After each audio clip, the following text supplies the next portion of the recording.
Bonjour à tous, j'espère que nous sommes tous très bien réveillés. Nous commençons notre programme. Les autres vont nous rejoindre. Et j'aimerais qu'on partage aujourd'hui qu'on commence un partage sur l'épître de Galates, parce qu'il y a certaines vérités à partager là-dedans. Et je bénis tous ceux qui sont déjà présents. Ma prière est que chacun de nous puisse recevoir sa part de la parole aujourd'hui. Une parole qui va nous aider à grandir encore dans la foi. Une parole qui va nous aider à devenir encore un peu plus spirituel qu'hier, que dans le passé. Une parole qui va nous établir dans nos droits, nous établir dans la position que Dieu nous a donnée en Jésus-Christ, afin que nous puissions vivre la vie qu'il nous a prédestiné à vivre sur la terre. N'oublions pas que quand on a partagé sur Éphésiens, on a parlé des choses que Dieu a prédestinées avant la fondation du monde. La prédestination, c'est une prédétermination. Dans dans la langue hébraïque, quand on parle de la prédestination, on parle des choses que Dieu a déjà ordonnées, précommandées. Donc, nous sommes appelés à vivre ces choses parce que ce sont des choses qui datent d'avant la fondation du monde. Il n'y avait personne quand Dieu prenait la décision de te sauver et de me sauver. Il n'y avait personne quand Dieu prenait la décision de nous faire asseoir à sa droite dans le lieu céleste au-dessus de toute autorité, de toute domination, de toute puissance, de toute dignité, de tout nom qui se peut nommer, non seulement dans le siècle présent, mais encore dans les siècles à venir. Personne ne lui a donné conseil. Personne ne l'a poussé à nous laver par le sang de Jésus-Christ, au point qu'à ses yeux, nous devenions saints, irrépréhensibles et sans reproche. Personne ne lui a demandé de faire de nous gens de sa maison, concitoyens des saints, et de nous doter de la capacité d'avoir part à l'héritage de saints dans la lumière. Personne ne l'a poussé à se réconcilier avec nous. Parce que la Bible déclare qu'autrefois nous étions sans Christ. Autrefois nous étions pécheurs, sans force. Nous étions ennemis de Dieu. Il avait tous les droits de nous détruire parce qu'on était ses ennemis. Il pouvait nous détruire, nous anéantir, nous jeter en enfer. Mais ce n'est pas ce qu'il a voulu. Il a préféré nous sauver, nous qui étions ses ennemis. Il a procédé par sacrifier son propre fils afin de sauver ses ennemis. Maintenant que nous sommes ses enfants, qu'est-ce que Dieu ne ferait pas pour nous? Pendant qu'on était ennemis, il nous a sauvés. Et maintenant que nous sommes ses enfants, comment pourrait-il être méchant envers nous? Comment pourrait-il nous détruire? Parce qu'il avait l'occasion de nous détruire quand on était encore ses ennemis. Et quand nous regardons, nous jetons un coup d'œil à l'évangile tel qu'est présenté par le Seigneur Jésus-Christ lui-même, tel qu'est présenté par les apôtres qui ont reçu mission de poser les fondements de l'évangile. Nous voyons que Dieu n'est pas un Dieu méchant, ce n'est pas un Dieu qui nous cherche des problèmes, ce n'est pas un père fouettard qui n'attend que nous commettions les péchés pour qu'il vienne avec son fouet pour nous sanctionner. Non, Dieu est un Dieu d'amour, il est amour. Il nous aime sans condition. S'il est parvenu à nous aimer pendant qu'on était ses ennemis, et pour nous sauver, il a sacrifié son propre fils. Je pense qu'il n'y a rien qui ne puisse faire pour nous alors que nous sommes ses enfants. Nous sommes réconciliés avec lui. Il nous a accordé sa justice et la sainteté même de Jésus-Christ. Dieu est capable de faire des bonnes choses pour nos vies. Il nous a prédestinés à être l'image de Jésus, l'image de son Fils sur la terre. La prédestination de Dieu ne peut jamais échouer parce que ce sont les choses qu'il a décidé de faire avant la fondation du monde. Et il dit dans Ésaïe, si je prends une décision pour agir en faveur de quelque chose, qui est celui qui peut m'en empêcher? Qui est celui qui peut me mettre les bâtons dans les roues afin que je ne réussisse pas à atteindre mes objectifs? Qui peut s'opposer à ma volonté? Il n'y a personne qui puisse s'élever et faire barrière à Dieu afin qu'il ne puisse pas atteindre ses objectifs. Si lui-même ne t'accorde pas la possibilité de lui faire barrière, alors tu n'as pas la possibilité de le faire parce qu'il est le Tout-Puissant, il est le Maître du ciel et de la terre, il est El Shaddai, il est El Elyon. Tout s'incline sous son autorité, tout s'incline devant sa volonté. Alors c'est ce Dieu-là qui nous a sauvés selon les conseils de sa propre volonté. Il n'y a aucun ange qui l'a conseillé. Ce n'est même pas nous-mêmes ni nos parents qui l'ont conseillé, mais il a pris la décision lui-même de son propre gré. Il a décidé de nous sauver et nous sommes réellement sauvés. Nous sommes sauvés de quoi? Nous sommes sauvés du péché, nous sommes sauvés de tout ce que le péché a introduit dans la vie des êtres humains qu'il avait créés. Parce que les êtres humains, avant leur chute, ne vivaient pas la vie telle que nous la vivons aujourd'hui. Adam et Ève sont les deux êtres humains qui ont vécu avant le péché, avant la chute. Ce sont d'ailleurs eux qui ont péché, qui ont contaminé la nature humaine. Nous, toi et moi, nous étions programmés à venir sur la terre. Nous sommes des esprits que Dieu a créés et qu'il a préparés à venir vivre sur la terre. Et il nous a dotés de la nature humaine. Malheureusement, cette nature a été contaminée par les péchés avant même que nous venions sur la terre. Or, le programme de Dieu n'a pas changé. Toi et moi, nous sommes des esprits créés à l'image et à la ressemblance de Dieu, mais nous devions être dotés d'une nature qu'on appelle la nature humaine. Bien que cette nature a été contaminée par les péchés, corrompue, Dieu n'a pas changé son programme. Il nous a permis de venir sur la terre et nous nous sommes retrouvés en quelque sorte piégés dans une nature qui était déjà corrompue. Mais il ne nous a pas laissé comme ça. Il a mené un remède. Le remède, c'est ce qu'on appelle la rédemption éternelle en Jésus-Christ. Ces remèdes-là nous a donné encore la nature que nous avions perdue autrefois à travers la chute du jardin d'Éden, la chute d'Adam et d'Ève. Dieu nous a lavés. Le remède, c'est la rédemption par les sangs de Jésus. Et à travers ces sangs, Dieu nous a lavés, nous a purifiés, nous a sanctifiés. Et Dieu nous considère aussi saints que ne l'était Jésus, qu'il était plutôt Jésus. Dieu nous considère aussi juste que l'était Jésus. C'est ça le remède. Mais il est demandé à celui qui bénéficie de ces remèdes de commencer à apprécier les choses de la manière dont Dieu les apprécie. De commencer à regarder les choses de la manière dont Dieu les regarde. Nous devons quitter notre manière de voir les choses. Nous devons quitter nos yeux pour nous revêtir des yeux de Dieu, si vous me prêtez cette expression, afin que nous puissions commencer à voir Dieu, à nous voir nous-mêmes, à voir la création tout entière telle que Dieu la voit. Et la parole de Dieu et cette opinion de Dieu qu'il nous a partagée afin que nous puissions changer nos opinions et que nous puissions adapter nos opinions aux opinions de Dieu. Et ce matin, j'aimerais commencer à partager avec toi l'épître de Galates, parce qu'il y a aussi certaines vérités qui vont nous aider à nous asseoir dans la foi. La vie chrétienne, ce n'est pas une vie qui nous est propre, c'est une vie qui est venue du ciel. Dieu nous a donné en cadeau, comme cadeau cette vie, la vie de Jésus-Christ, la vie éternelle qu'on appelle la vie chrétienne. En fait, nous avions la vie humaine, mais Dieu a permis que nous mourions avec Christ et que nous ressuscitions avec lui en nouveauté de vie. Cette nouvelle vie, c'est ce qu'on appelle la vie chrétienne, la vie éternelle, la vie de Christ. La vie nouvelle, la vie régénérée. Cette vie a été placée à nous, mais elle doit continuer à grandir, à croître jusqu'à ce qu'elle nous envahisse totalement et que nous ne puissions plus vivre qu'à part elle. Parce que pour l'instant, nous vivons aussi avec la vie naturelle. Nous vivons la vie naturelle, bien sûr.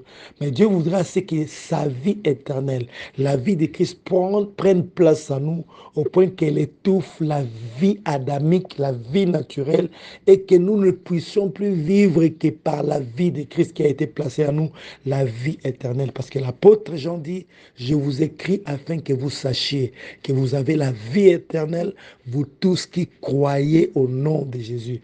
Nous tous qui croyons au nom de Jésus, nous tous qui sommes nés de nouveau, nous avons la vie éternelle, la vie de Christ. La vie Zoé en grec, la vie Zoé de Dieu a été implantée à nous. Alors cette vie doit croître. Cette vie est venue à nous par la foi. Cette vie va continuer à croître par la foi. Cette vie atteindra la maturité par la foi. Celui qui est juste par la foi vivra. Si nous voulons grandir spirituellement, si nous voulons grandir dans la vie de Christ, si nous voulons atteindre naturellement la stature parfaite de Christ, en fait, que cette stature puisse affecter notre nature adamique, nous devons croire à la parole de Dieu. Parce qu'en croyant, nous alimentons cette vie. Nous ne croyons pas à n'importe quoi. Nous ne croyons pas à n'importe quelle parole. Nous croyons à la parole de Dieu, la parole de vie, la parole qui vivifie. Et c'est cette parole-là qui nourrit la vie chrétienne qui a été placée à nous, la vie de Christ qui a été placée à nous, afin que nous grandissions jusqu'à atteindre la stature parfaite de Christ. C'est la foi qui nourrit la vie chrétienne, la foi en la parole de l'Éternel, la foi en la parole de Christ pour être précis. Toutes les paroles qui concernent Christ, sa personne, son œuvre, ce qu'il a accompli pour nous, ce qu'il est pour nous, ce qu'il a fait de nous par notre nouvelle naissance en lui. Ce sont ces paroles-là que nous devons intérioriser afin de nourrir nos esprits qui sont connectés à la vie nouvelle qui a été placée dans nos esprits afin que nous puissions grandir dans la foi. Et ce que Dieu veut, c'est que chacun de nous grandisse dans la foi. Ce que Dieu veut, c'est que chacun de nous atteigne la stature parfaite de Christ. Ce que Dieu veut, c'est que chacun de nous manifeste ses titres ou sa position de fils adoptif dans la maison de Dieu. Et je ne sais pas si je l'avais déjà expliqué ici, quand on parle de l'adoption dans la Bible, ce n'est pas l'adoption de la manière dont nous la connaissons aujourd'hui. Parce que s'il faut adopter un enfant, on va à la commune, on va chez les officiers de l'État pour obtenir les documents d'adoption. C'est généralement les enfants d'autrui qu'on veut adopter et faire de nos enfants. Mais quand on parle de l'adoption dans la Bible, ce n'est pas l'adoption telle que nous la connaissons aujourd'hui.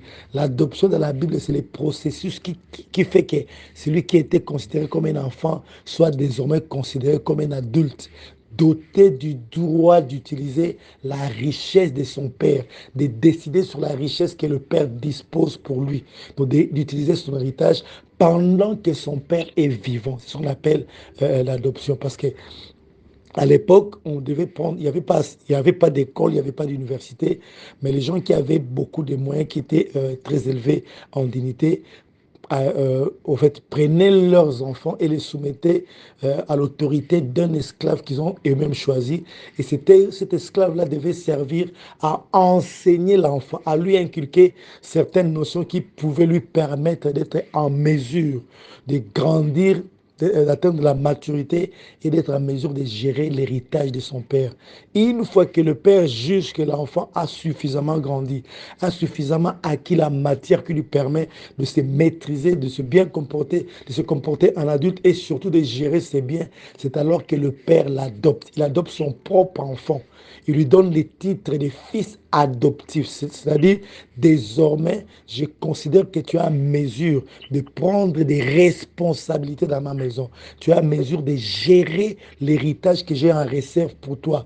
Alors tu peux décider sur comment utiliser cet héritage, comment utiliser mes biens, parce que tu as aujourd'hui les titres d'adoption, tu es mon fils adoptif. Et nous qui sommes nés de nouveau, nous avons ces titres-là. Nous avons obtenu l'adoption selon la Bible en Jésus-Christ.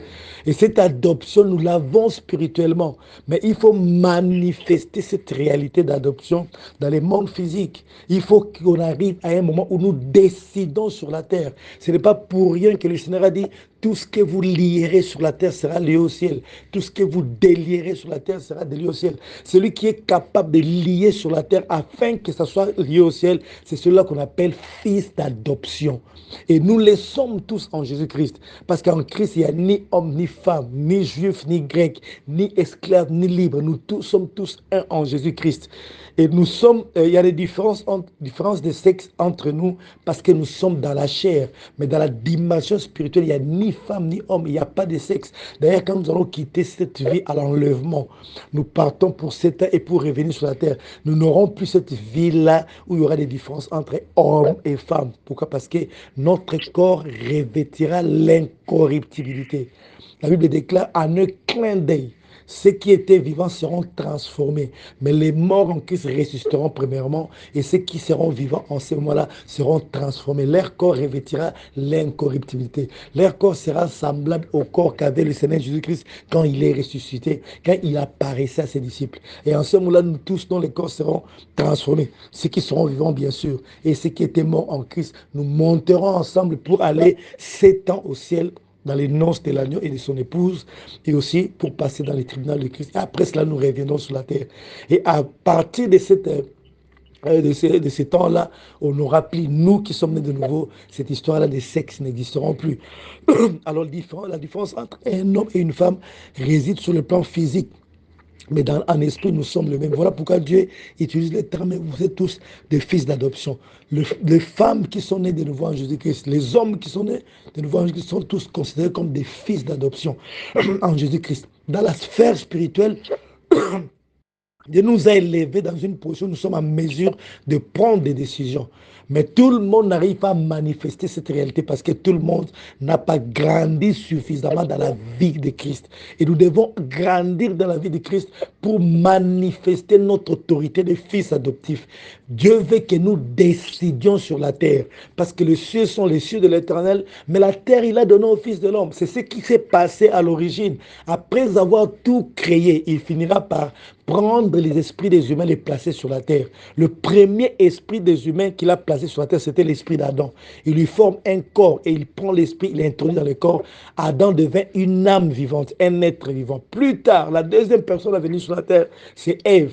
Il prend une côte d'Adam, il forme le corps d'Ève et il prend l'esprit d'Ève plutôt et l'introduit dedans et Ève devient un être vivant. Et puis il a proclamé, il a déclaré les paroles. Je vous ai façonné vous deux, je vous ai donné un corps, mais le reste de la race humaine viendra par procréation à travers vous. Et c'est ainsi que nous autres, nous sommes venus par procréation. Dieu a créé directement le corps d'Adam, directement le corps d'Ève, mais nous autres, il a créé nos corps par procréation à travers nos parents. Et c'est ainsi que nous sommes arrivés sur la terre. Et c'est nous qui sommes décideurs sur la terre. Parce que quand il a créé Adam et Ève, alors il s'est reposé de ses œuvres. Pourquoi? Parce que pour lui, j'ai un fils adoptif qui s'est décidé, qui sait gérer le monde que j'ai créé parce qu'il est mon image et ma ressemblance. Mais malheureusement, Adam et Ève ont failli et le véritable homme est venu pour nous ramener dans cette position. Alors toi et moi, nous sommes déjà des fils adoptifs. Nous pouvons fermer sur la terre et voir ce que nous avons fermé, être fermés aussi au ciel. Nous pouvons annuler les choses sur la terre et voir ce que nous avons annulé, être annulé aussi dans le monde spirituel. Ce que vous lierez sur la terre sera lié au ciel. Ce que vous délierez sur la terre sera délié au ciel. Ce que vous autoriserez sur la terre sera autorisé au ciel. Ce que vous interdirez sur la terre sera interdit au ciel. Ce que vous approuverez sur la terre sera approuvé au ciel. Ce que vous désapprouverez sur la terre sera désapprouvé au ciel. C'est ça le pouvoir que nous avons en Jésus-Christ. Et Dieu veut voir chacun de nous opérer dans cette dimension. Dieu veut voir chacun de nous atteindre suffisamment la maturité spirituelle à travers la vie qui a été implantée à nous, la vie éternelle, afin que nous puissions commencer à décider. C'est alors que Dieu se reposera encore. Parce que depuis la chute de l'homme, Dieu a brisé son repos. Il est écrit: pour l'amour de Sion, je ne me tairai point. Pour celui de Jérusalem, je ne prendrai point de repos. Il est vrai qu'au 6e jour, après le 6e jour, Dieu s'est reposé de ses œuvres. Mais dès que l'homme a chuté, Dieu a recommencé à travailler. Il a commencé à travailler de manière à ramener le salut de l'humanité. Voilà pourquoi le Seigneur Jésus qui disait: mon Père agit, moi aussi j'agis. Mon Père travaille, moi aussi je travaille. Donc il a brisé son repos parce que son amour pour l'être humain est incommensurable. Puisque l'être humain est tombé, il faut que je le sauve. Alors Dieu brise son repos, il commence à travailler. Mais il faut qu'il entre encore en repos.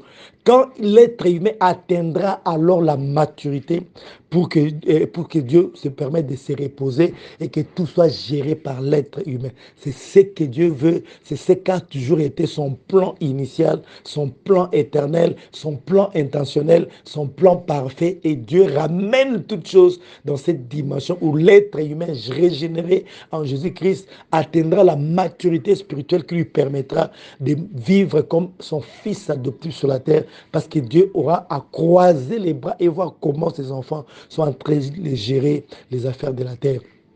Alors nous devons grandir dans la foi. Et l'épître aux Galates, c'est une épître qui nous permet aussi d'attirer à certaines vérités concernant notre vie chrétienne et qui peuvent nous aider à grandir dans la foi. Ce matin, j'aimerais te dire, tu dois apprendre. Nous devons tous apprendre à demeurer dans la parole de Dieu, comme l'a dit Jésus-Christ dans Jean 15. Demeurez en moi et je demeurerai en vous. Si vous demeurez en moi et que mes paroles demeurent en vous, demandez tout ce que vous voudrez et cela vous sera accordé. C'est la parole qui nous maintient dans la vérité. C'est la parole qui nous ouvre, qui nous montre la voie. C'est la parole qui produit en nous, au fait, qui alimente la vie éternelle qui a été placée. Nous devons demeurer dans la parole. Nous devons demeurer dans ce que Dieu a dit, pas dans autre chose. Je n'accepte que ce que Dieu a dit, je n'accepte pas autre chose. Si ce qu'on me dit contredit littéralement ce que Dieu a dit, je suis obligé de rejeter cela et de maintenir dans ce que Dieu a dit. Cette manière de vivre, cette manière de faire permet à ce que, au niveau de nos esprits, la vie qui a été plantée en nous puisse grandir. Et plus nous grandissons dans la foi, plus nous grandissons spirituellement, plus nous parvenons à manifester notre autorité de fils adoptifs. Dieu te veut fils adoptif, parce que tu l'es déjà en Jésus-Christ. Mais il veut que tu manifestes cette réalité dans ce monde. En ces moments-là, il n'y aura pas de sorciers dans nos quartiers. Il n'y aura pas d'occultistes qui régneraient dans nos maisons, dans nos familles. Pourquoi? Parce que nous sommes les décideurs. C'est nous qui décidons. Tout ce que vous lierez sur la terre sera lié au ciel. On nous a même donné le pouvoir de lier les démons, de chasser Satan. Je vous donne l'autorité de marcher sur les serpents et les scorpions, sur toute la puissance de l'ennemi. Voici les miracles qui accompagneront tous ceux qui auront cru. Ils chasseront les démons. Ce pouvoir-là nous a été donné parce que Dieu nous voit comme fils adoptifs. Le problème n'est pas du côté de Dieu parce qu'il nous a déjà dotés de ses capacités. Nous avons lu dans Éphésiens. Il nous a rendus capables d'avoir part à l'héritage de saints de la lumière. En bref, quel est cet héritage des saints de la lumière? C'est la capacité d'être fils adoptif dans la maison de Dieu. C'est-à-dire un fils à qui on a remis l'autorité de disposer de toutes les richesses de son Père. C'est là où Dieu veut nous voir. Alors c'est ça l'héritage. Il nous a déjà rendu capables d'arriver à ce niveau-là. Tel que tu es là, peu importe tes faiblesses, peu importe les combats de ta vie, peu importe ce que tu es, peu importe ton parcours, peu importe tes origines familiales. Mais le fait que tu es né de nouveau, Dieu a doté ton esprit. Dans la sphère spirituelle, il t'a doté de la capacité d'avoir part à l'héritage de la lumière. Il t'a doté parce que la Bible déclare, nous sommes bénis de toutes sortes de bénédictions spirituelles dans le lieu céleste. Ce sont des bénédictions qui sont dans la sphère spirituelle, qui ont été déposées dans nos esprits. Mais le problème, c'est de les extérioriser, de les manifester. Le problème est de le vivre. Alors, pour arriver à le vivre, il faut nous connecter à ce qui a été dit. Je suis ce que Dieu dit que je suis. Je ne suis pas autre chose. Peu importe le faiblesse adamique, mais je suis né de nouveau. Je suis un esprit. Parce que ce qui est né de la chair est chair, mais ce qui est né de l'esprit est esprit. Alors, je suis un esprit doté de toutes sortes de bénédictions spirituelles dans les célestes. Alors, je vais manifester cela. Comment extérioriser ces bénédictions? Comment extérioriser cette position? C'est à travers la foi. La foi nous permet de rendre visibles les réalités que nous sommes dans le monde spirituel. Christ était vivant sur la terre. Il vivait avec ses disciples jusqu'au jour où ils sont montés sur la montagne montagne et il s'est transfiguré et ils ont vu Christ sous son vrai jour. C'est ce que tu es aussi. Tu es en Christ, tu es un être céleste. Il y a des choses qui sont enfouies en toi, qui sont cachées. Tous les problèmes, c'est d'aller jusqu'à un niveau où nous extériorisons la vraie nature que nous avons en Jésus-Christ.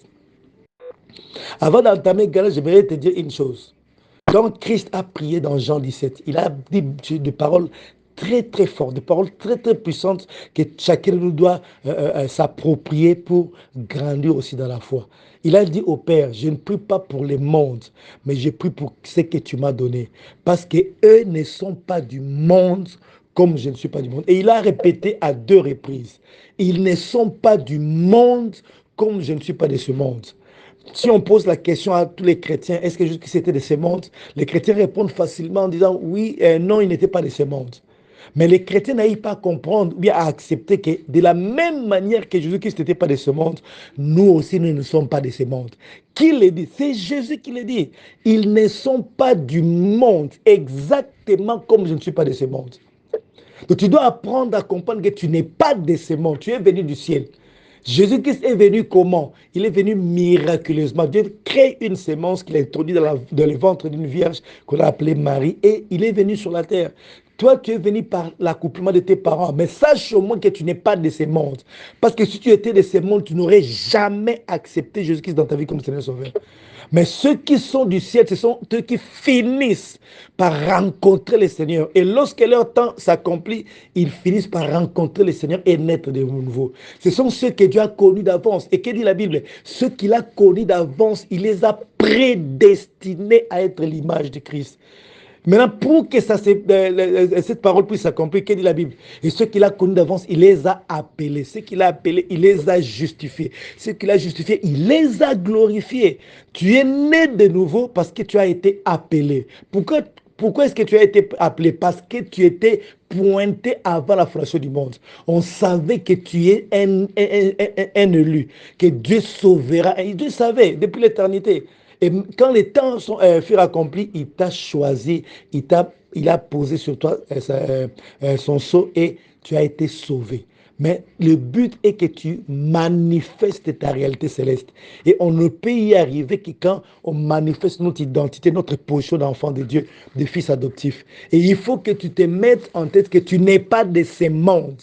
Tu es différent de ceux de ce monde. Il faut accepter la parole telle que Dieu la présente. Ils ne sont pas du monde, Père, comme je ne suis pas de ce monde. Voilà pourquoi le monde les a haïs. Il répète encore une fois, ils ne sont pas du monde, comme je ne suis pas de ce monde. C'est ça la parole que tu dois intérioriser en toi.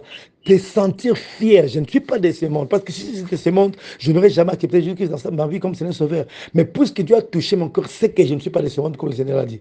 Il y a encore une autre chose que le Seigneur a dit. Il a dit quoi? Il a dit, je prie pour qu'il soit un comme toi et moi, nous sommes un. Il s'adresse au Père. Toi à moi à eux, afin qu'il soit parfaitement un.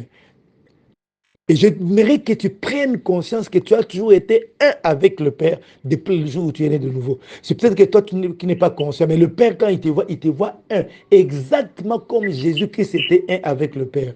Considérer ces paroles te poussera à libérer la foi. Considérer ces paroles te poussera à te voir différemment de ce que tu voyais dans le passé. Il y a peut-être des gens qui t'ont dit, voilà, tu as des liens de famille parce qu'il y a des choses qui ne marchent pas. Les liens de famille n'existent pas pour ceux qui sont nés de nouveau en Jésus-Christ. Je le répète encore, la Bible déclare, il nous a délivrés.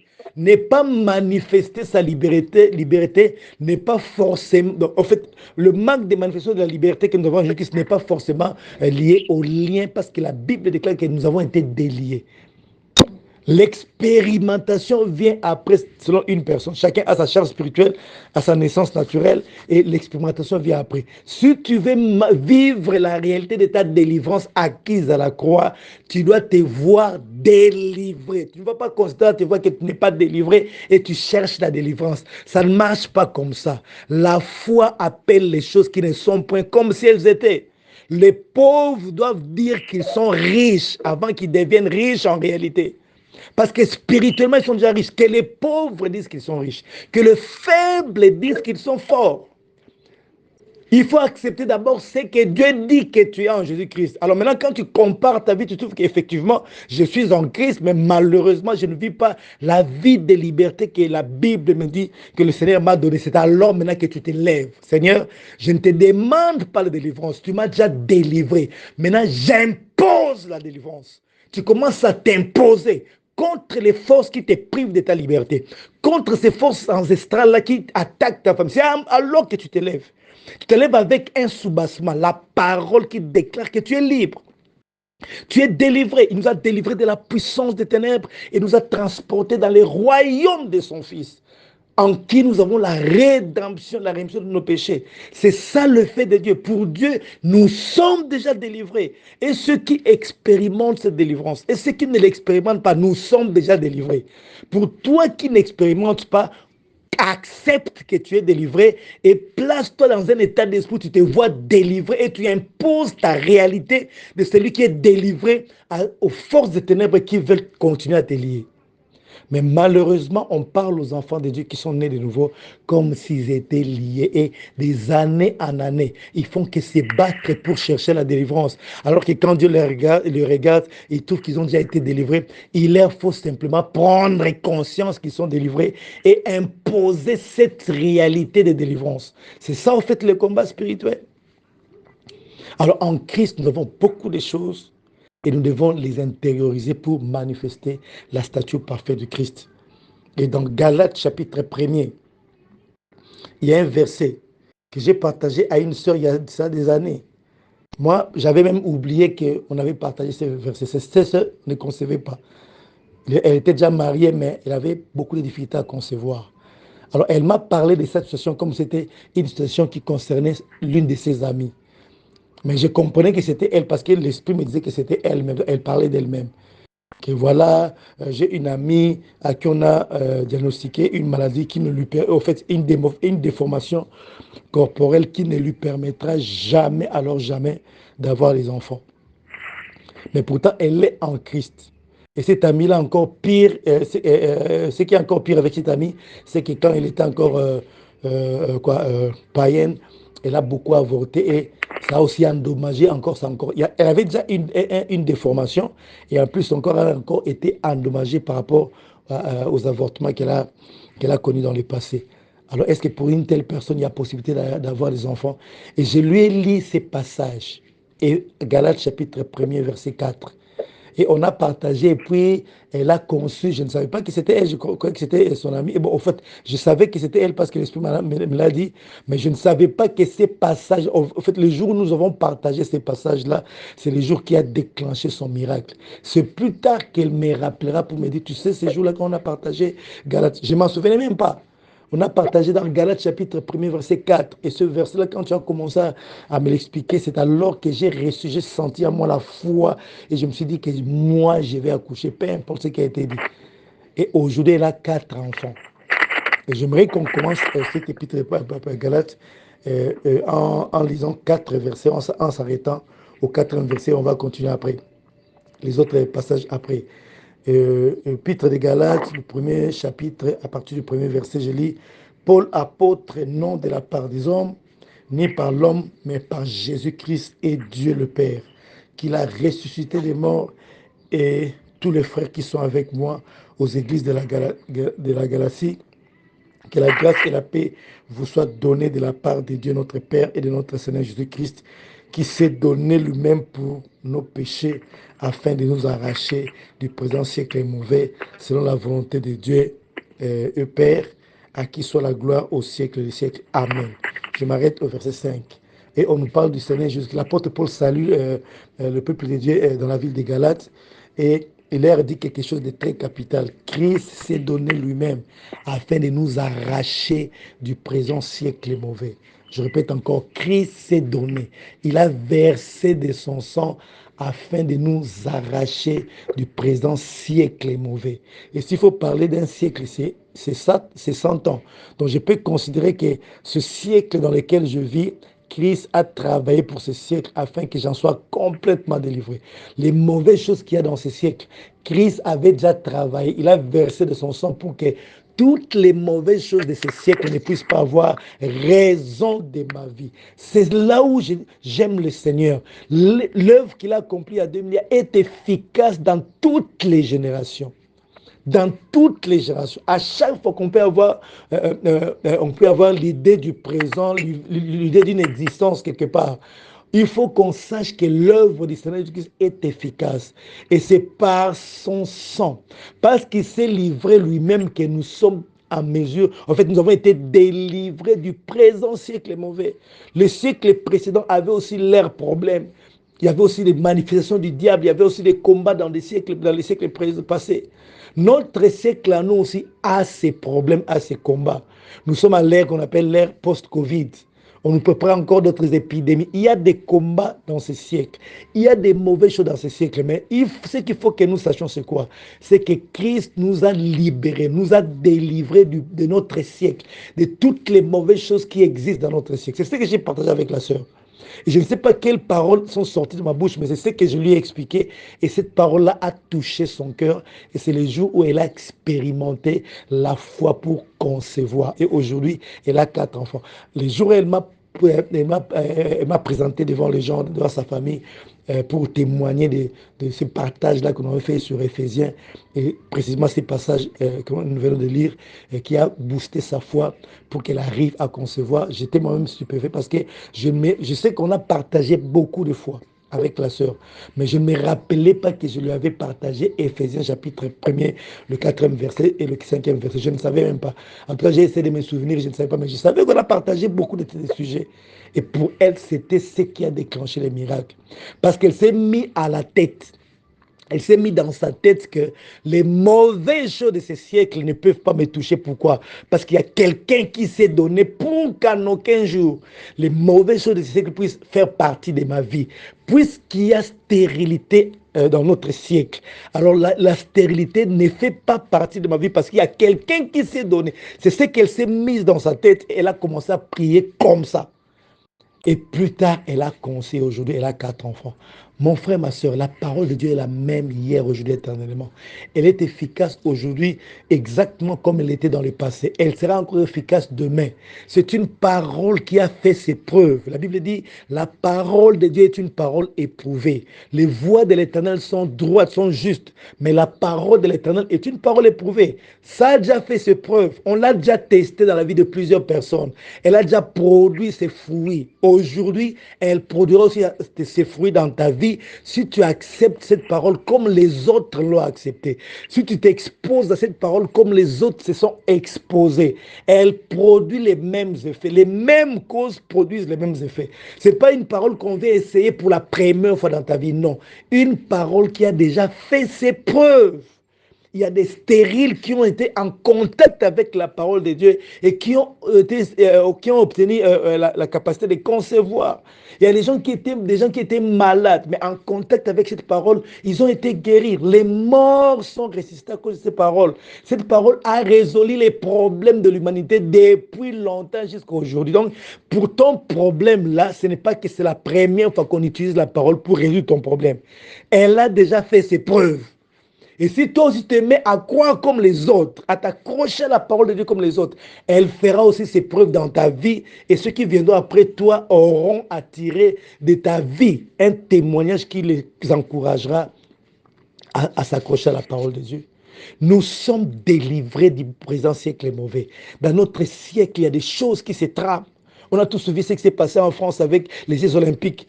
Comment on a fait, moi j'appelle ça des actes prophétiques. Ils ont posé des actes pour libérer les écluses de monde des ténèbres. Et il y a des esprits qui sont sortis. Ce n'est pas étonnant si on apprend qu'il y a des catastrophes qui se font en Europe, il y a des assassinats, il y a beaucoup de choses qui se font. Parce qu'ils ont invoqué les esprits.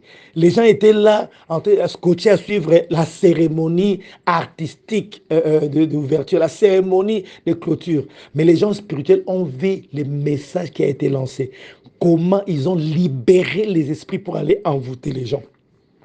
Mais qu'à cela ne tienne, ces choses-là n'ont aucun pouvoir sur nous parce que quelqu'un s'est donné afin que les mauvaises choses de ce siècle ne puissent pas avoir raison de nos vies. Bientôt, là, c'est la rentrée. Et il y a des problèmes avec la rentrée. Ils préparent leur coup. On s'en fout. Parce que la Bible dit 1000 tomberont à gauche, 10 000 à notre côté. Nous verrons seulement la rétribution des méchants au loin. Ça ne nous touchera pas. Nous devons nous accrocher à la parole de Dieu. Il s'est donné afin que les mauvaises choses de ce siècle ne me touchent pas. Toi-même, tu es dans un environnement où tu connais les mauvaises choses qui se passent. Tu connais tout ce qui se passe dans ton environnement, dans ta famille. Ces choses-là ne doivent pas ne doivent pas exister. Pour nous, ça ne peut pas exister. Pourquoi? Parce que nous avons quelqu'un qui a travaillé pour que ces choses ne puissent pas avoir raison de nous. D'ailleurs, non seulement qu'il a travaillé pour que nous soyons protégés, mais il nous a placés au-dessus de ces choses. Nous avons autorité sur ces choses. Nous sommes supérieurs. Toutes les armées du diable réunies sont inférieures face à un seul chrétien de nouveau, même s'il n'est pas un pasteur, même s'il vient de naître aujourd'hui même. C'est ce que nous sommes. Et nous devons avoir à l'esprit que Jésus-Christ s'est livré pour nous délivrer du présent siècle mauvais. Y a-t-il des accidents qui sont préparés? Y a-t-il la séduction qui est préparée? Le diable ne pourra jamais me séduire. Et je l'ai dit haut et fort. Il ne pourra jamais, parce que quelqu'un m'a dit, il ne faut pas déclarer les choses comme ça, parce que quand tu le déclares comme ça, le diable va s'acharner contre toi. Il ne peut rien faire. Si ma vie dépendait de moi, alors il pourra faire quelque chose. Mais il y a quelqu'un qui a dit, je connais mes brebis, je les tiens dans ma main et personne ne peut les ravir de ma main. Et il rajoute, aucune d'entre elles ne périra parce que le Père est plus grand que moi. Celui que le Père tient dans sa main, personne ne peut le ravir de sa main. Moi, je ne me force pas à tenir le Seigneur, mais je me plais du fait que le Seigneur me tient. Parce que si ça revenait à moi de tenir le Seigneur, probablement je lâcherais prise à cause de la pression. Mais le Seigneur a pris soin de nous tenir.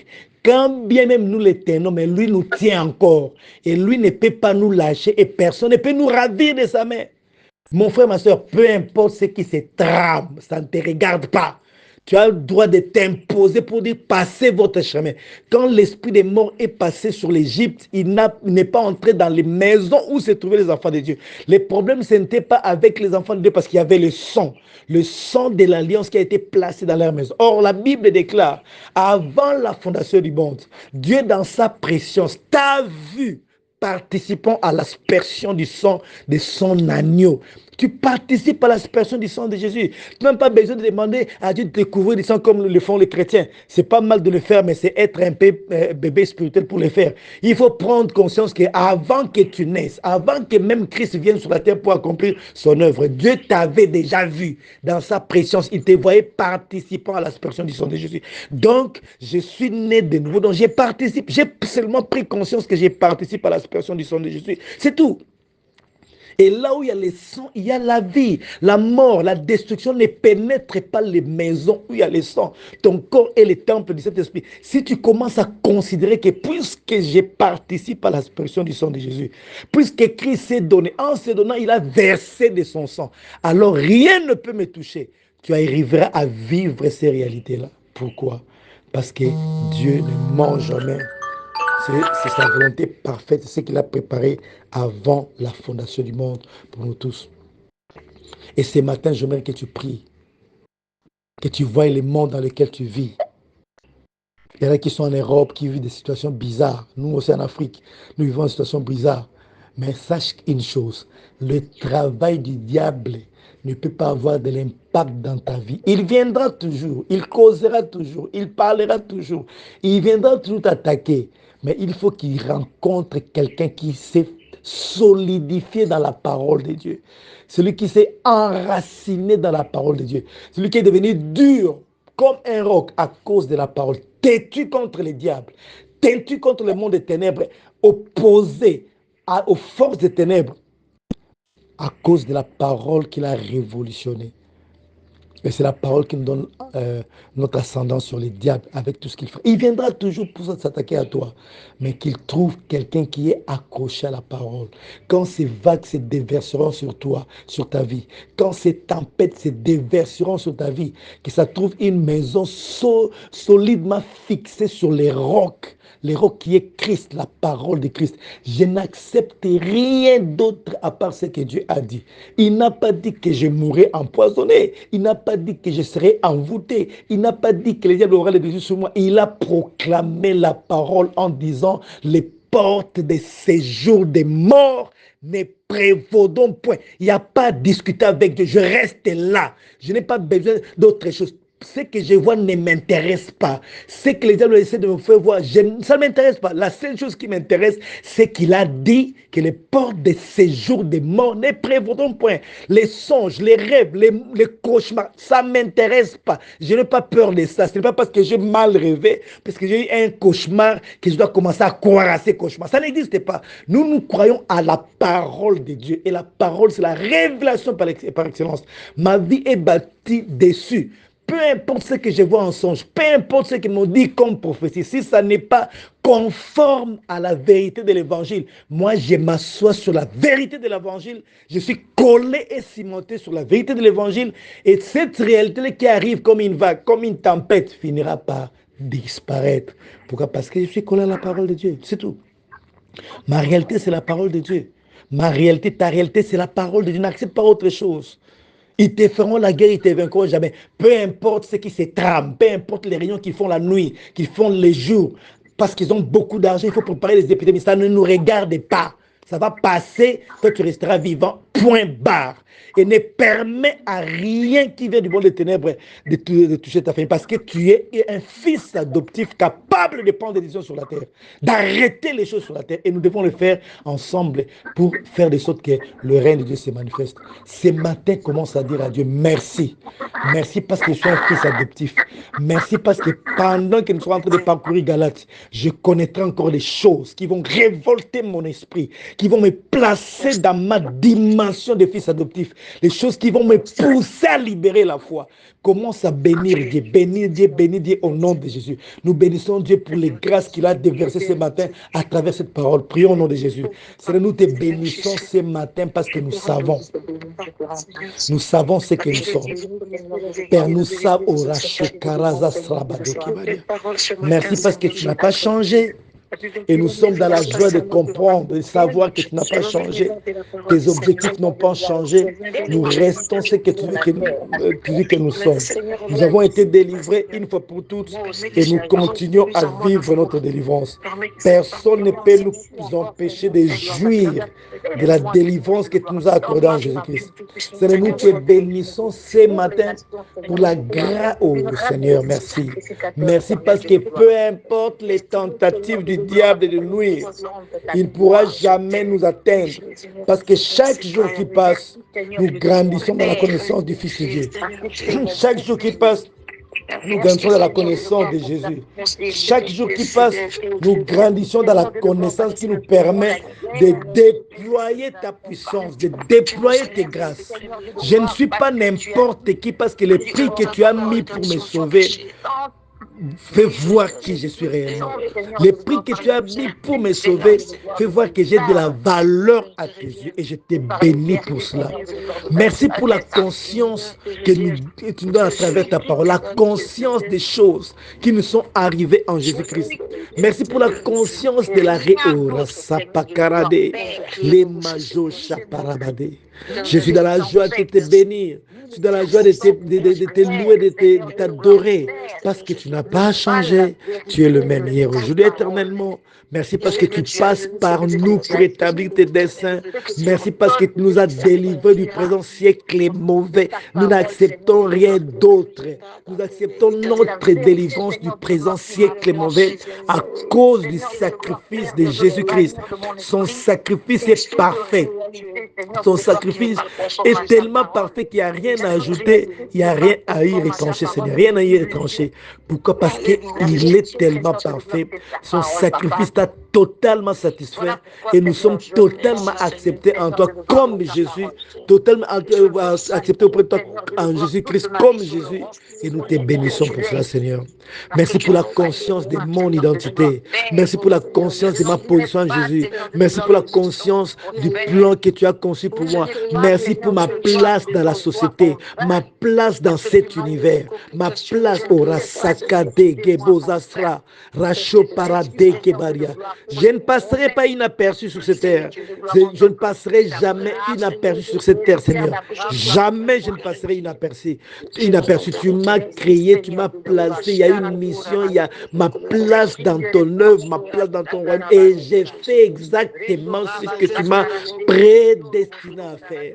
Au nom de Yeshua HaMashiach. Il n'y a rien qui te surprend dans ma vie. Il n'y a rien qui te surprend dans mon caractère. Il n'y a rien qui te surprend en moi. Tu connais tout. Tu me connais par mon nom.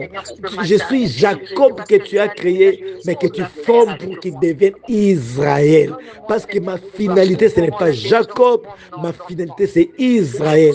Marcher sur le feu ne m'effraie pas. Parce que c'est un moyen par lequel tu m'amènes pour que je manifeste Israël. Marcher sur les eaux ne m'effraie pas.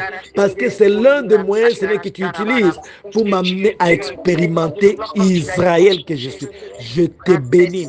Parce que les vagues et les tempêtes, on en a cure, Seigneur. Les vagues et les tempêtes ne nous effraient pas. Oh, Seigneur, les menaces de ce monde ne nous effraient pas. Les stratégies montées par les forces des ténèbres, ça ne nous effraie pas. Parce que nous sommes collés, cimentés en toi. Nous sommes en Christ. Nous sommes ce que tu as dit que nous sommes. Araso Pakarazé. Les Machapataya Azasaya. Les Gedoro Bazastradagele Meshende Bebegezia. Nous sapragada gozo sorobaché. Les Megeza Kata Sasasabaya. Merci parce que ce matin encore, je suis conscient. Je suis conscient de ce que je suis en Jésus-Christ. Je suis conscient de ta grâce, conscient de ton sang, conscient de ta présence en moi. Tu n'es pas loin pour que j'aille te chercher. Tu es en moi. Je te bénis parce que tu as élu domicile en moi. Merci parce que tu as accepté de venir habiter en moi et je suis tellement heureux, tellement content de le savoir chaque matin, de me rappeler cela chaque matin et de baser ma vie sur ta parole, la parole que tu as prononcée, la parole de Christ. Nous sommes ce que tu dis que nous sommes, ne sommes pas autre chose.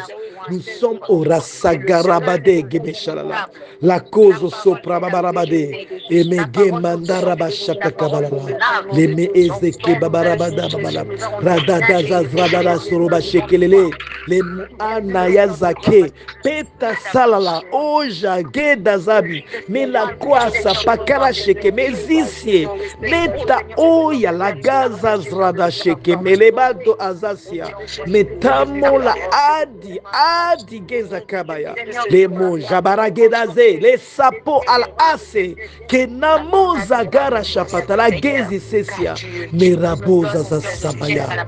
Merci, merci. 1000 tomberont à gauche, 10 000 à notre côté, nous ne serons pas atteints parce que nous appartenons à la race de Dieu. Nous sommes un avec toi. Nous ne sommes pas de ces mondes comme toi tu n'étais pas de ces mondes. Nous ne sommes pas non plus de ces mondes et ces mondes ne peuvent pas avoir raison de nous. Ces mondes ne peuvent pas nous vaincre. Ces mondes, peu importe sa méchanceté, peu importe ce qu'il prépare, ne peut pas nous étouffer, ne peut pas nous asphyxier, ne peut pas nous détruire parce que nous ne sommes pas de ces monstres et nous sommes un avec toi exactement comme l'était le Seigneur Jésus-Christ. Nous sommes un, nous sommes un, nous sommes un. Et Razabayago, les Massapra, Rasa, Hachanda, Koroba, Zeze, Sabaya, les Maota, Kaza, Zazra, Shekebelia. Merci pour toutes sortes de bénédictions spirituelles dans les célestes.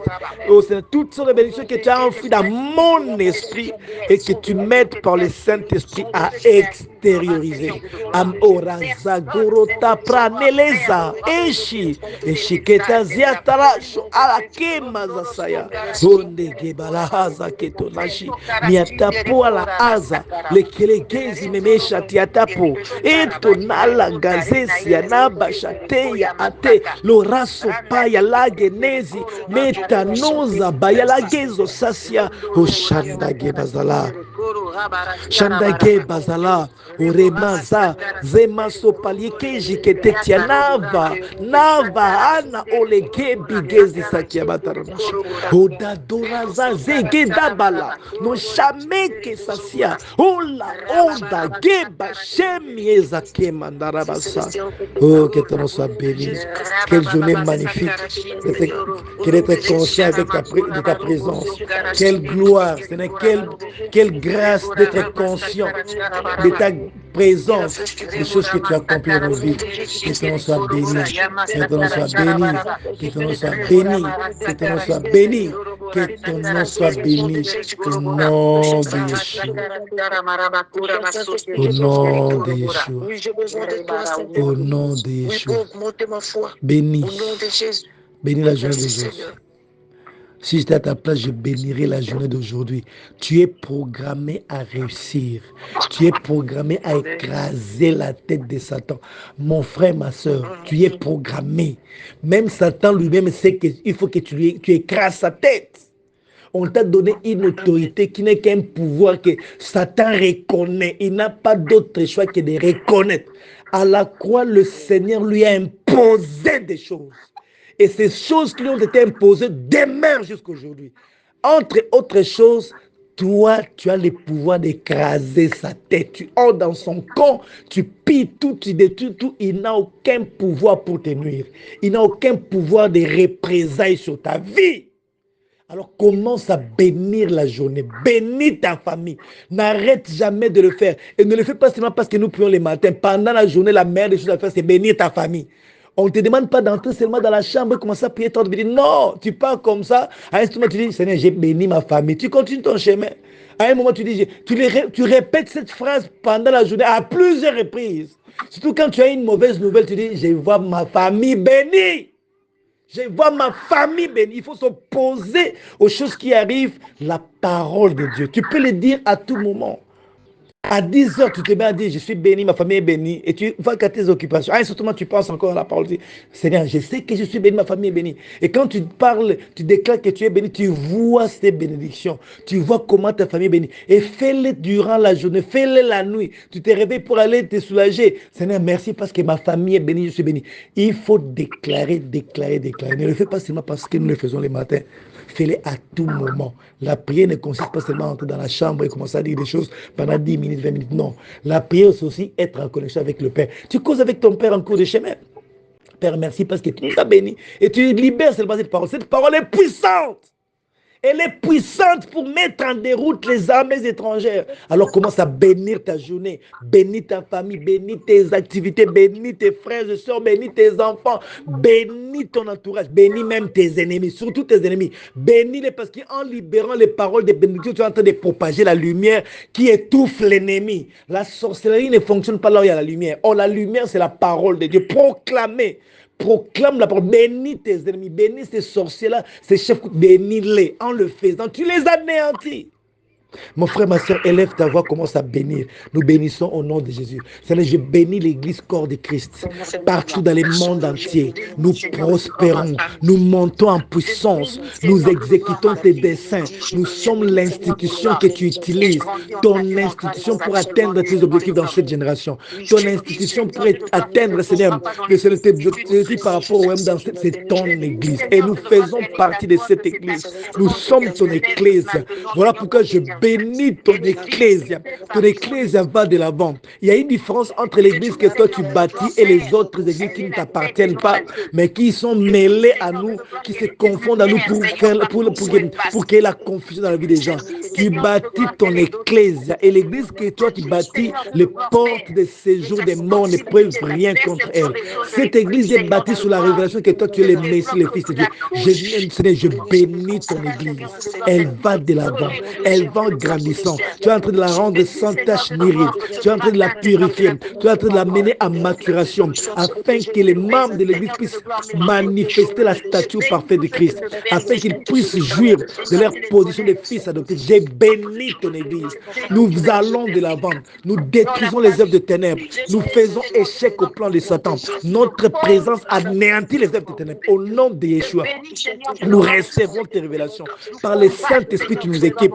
Par le Saint-Esprit, tu nous formes. Par le Saint-Esprit, tu nous pousses. Tu nous conduis à poser les actes que tu attends afin que ton règne se déploie encore sur la terre. Nous sommes en train de conquérir ce monde. Au nom de Yeshua HaMashiach. Je bénis ma famille. Je bénis mon entourage. Je bénis ma nation.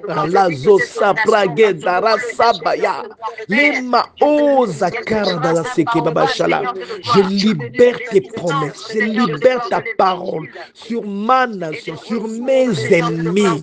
Je libère tes bénédictions.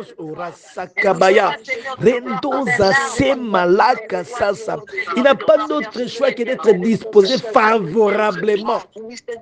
Ce n'est pas disposé en ma faveur parce que je fais partie de ton ecclésia. Les portes de séjour des morts ne prévaudront point.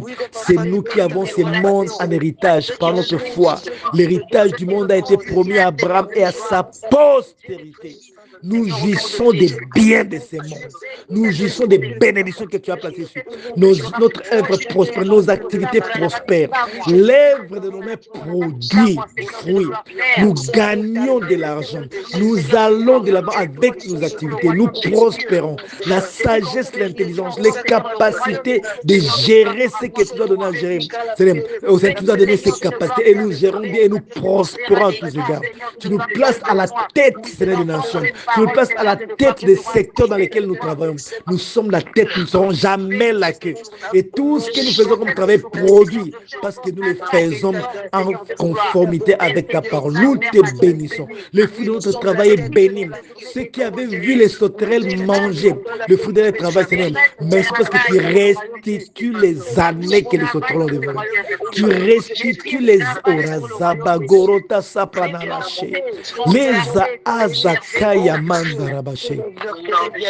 Nous sommes bénis, nous sommes en bonne santé, nous sommes dans ton sang, nous sommes dans l'atmosphère du gloire, l'atmosphère du ciel dans nos maisons, dans nos activités, dans le lieu de travail, dans tout ce qui nous concerne, il y a ton atmosphère. Merci pour tes anges qui font leur travail, qui font magnifiquement bien leur travail. Au nom puissant de Yeshua. Au nom de Yeshua. Au nom de Yeshua. Alléluia.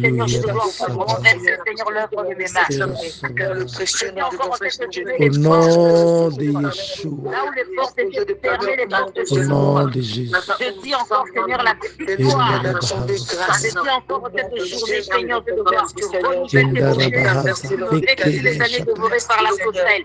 En cette journée, Seigneur, de gloire, tu me rends encore le double de Yeshua HaMashiach, tu es souverainement élevé. Mais parce que tu l'es pour toujours dans nos cœurs, tu l'es pour toujours dans nos esprits, et tu le seras pour toujours. Nous nous soumettons toujours à toi et nous t'élèverons toujours. Au nom de Jésus. Au nom de Jésus.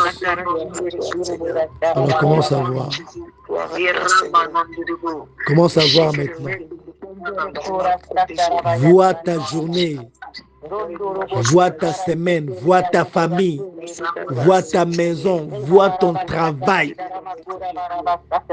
vois la vie dedans, vois la prospérité, vois le sang de Jésus, vois ton positionnement dans les célestes en Jésus-Christ, vois les bonnes choses que Dieu t'a promises, vois la parole de Dieu s'accomplir littéralement, vois. Au nom de Jésus. Seigneur de gloire, encore la victoire Vois. sur la croix, dans ma vie, en cette journée, dans la vie de ma famille, dans la vie de mon entourage, dans la vie de cette nation, dans mon pays, Jésus. le Congo. La victoire est à Jésus. Et je vais prier pour toi. Toi, vois des choses. Vois.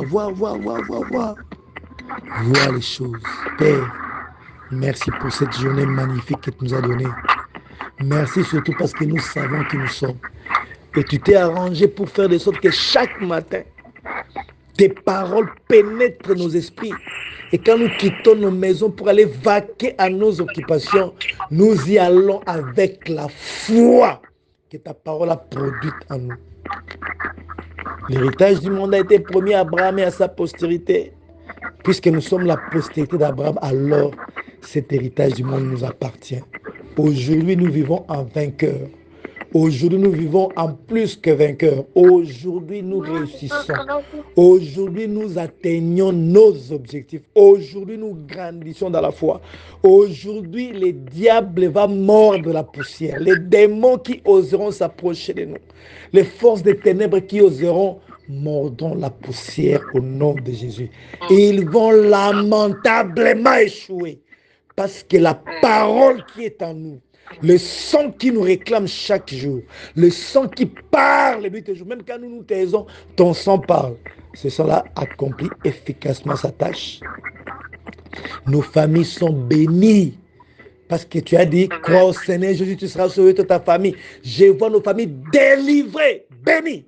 Nous imposons ta lumière dans nos familles. Notre présence à chacun dans nos familles. C'est une présence de bénédiction et de délivrance. Tu es né dans une famille composée d'un père qu'on a appelé Joseph, d'une mère qu'on a appelée Marie. Et puisque tu étais né dans cette famille, quand même au départ, ils ne t'ont pas compris, mais au finish, ils ont fini par croire en toi. Jacques, c'est ton frère. Jude, c'est ton frère. Ils ont fini par t'accepter comme leur Seigneur et Sauveur, ainsi que leur maman, ainsi que tes sœurs. Les filles de Marie et de Joseph. Donc tu n'as pas changé. Tu es entré dans cette famille pour apporter la vie. Nous aussi, comme nous sommes un avec toi, nous sommes citoyens du ciel. Tu nous as placés dans nos familles pour apporter la vie. Rien que la présence, notre présence dans nos familles, l'alliance de Golgotha ne permet pas aux forces des ténèbres de pénétrer. Mais c'est parce que tu es en train de changer notre manière de voir les choses. Autrefois, on a mal vu, on a vécu les choses qu'on a vues. Mais cette fois-ci, nous voyons comme tu veux que nous puissions voir. Notre présence dans nos familles empêche les diables d'y opérer. Parce que nous sommes des sacrificateurs du sacerdoce royal. Et ce matin, nous avons libéré des paroles en direction de nos familles, de nos nations, de notre entourage, de nos collègues de travail. Tout ce que nous avons déclaré là maintient toutes ces personnes-là en vie. Elles sont tous protégées. Elles sont protégées à cause de nous. Paul, dans un bateau qui a coulé, a été le facteur déterminant qui a fait que ces gens ne puissent pas mourir. Il y avait des occultistes là-dedans, il y avait des gens de mauvaise vie, mais à cause de la présence de Paul, personne n'est mort. Et tu dis à Paul, personne ne mourra. Le bateau a chaviré, mais personne n'est mort. Tu n'as pas changé. À cause de nous, les gens ne mourront pas. Quand nous montons dans l'avion, quand nous prenons des bateaux, nous prenons des transports en commun, ces gens-là qui étaient programmés à la mort, les simples faits qui nous ont croisés, les simples faits qu'on a été ensemble, ils ne mourront plus parce que nous sommes ces sauveurs qui vont guérir les nations. Va triompher, va dominer, va régner, que ton esprit, ton âme et ton corps fonctionnent pour les royaumes. Qu'il te soit donné des pensées qui te poussent à regarder au royaume. Qu'il te soit donné des sentiments qui te poussent à travailler pour le compte du royaume. Au nom de Jésus, que tes pensées soient rendues captives à l'obéissance à Christ. Les pensées forteresses sont tombées au nom de Jésus. Qu'il te soit donné la capacité de faire exactement ce que Dieu attend de toi. Qu'il te soit donné la capacité de parler le langage de Dieu. De ne voir que ce que Dieu veut que tu voies. Là où il y aura ténèbres, toi tu verras lumière au nom de Jésus. Quand tout le monde sera appelé à être découragé, toi tu ne seras pas découragé. Une force sera produite en toi par la présence du Saint-Esprit qui te donne la force. Là où tout le monde est découragé, toi tu es fort, tu n'es pas découragé parce qu'il est celui qui donne la vigueur à ceux qui sont tombés en défaillance. Il est celui qui renouvelle la force de ceux qui en manquent. Déploie tes ailes aujourd'hui. La journée d'aujourd'hui, déploie tes ailes et sois au-dessus de tes ennemis, au-dessus de la portée de leurs attaques, au nom de Jésus-Christ. Et domine comme il t'a été donné de dominer. Assujettis tout ce qui a à assujettir selon la mission que Dieu t'a accordée.